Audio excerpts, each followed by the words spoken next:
যারা বলে যে আমরা একা আছি, খুব ভালো আছি, মূলত তারা একা নয়, তাদেরকে একা বানিয়ে দেওয়া হয়েছে। আমাদের চারপাশ, পরিবেশ, পরিস্থিতি এবং আশপাশের মানুষগুলো তাদের একা বানিয়ে দিয়েছে।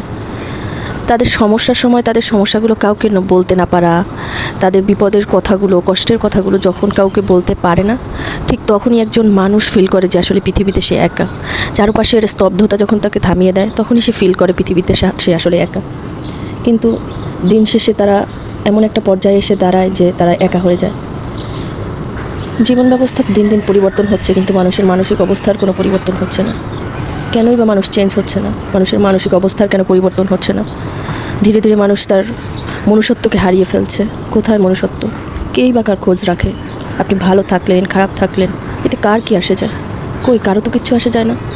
আজকে আপনি চোখ বন্ধ করে একটু চিন্তা করেন, যদি আপনি না থাকেন, কেউ আপনাকে জিজ্ঞেস করবে না যে অমুক ব্যক্তিটা নেই, ওর খোঁজ নেই, ওকে জিজ্ঞেস করি।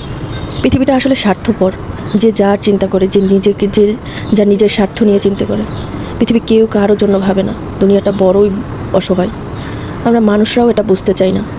কত সাধারণভাবে মানুষ জীবনযাপন করছে, প্রত্যেকের জীবন আলাদা আলাদা একটা লাইফ স্টাইলে চলছে, কিন্তু কেউ কারো জীবনের খোঁজ নিচ্ছি না, কারো মনের অবস্থা যারা ট্রাইও করছি না। কেউ যদি মনের অবস্থা বলতে আসে, তাও আমরা ওইভাবে কেয়ার করছি না।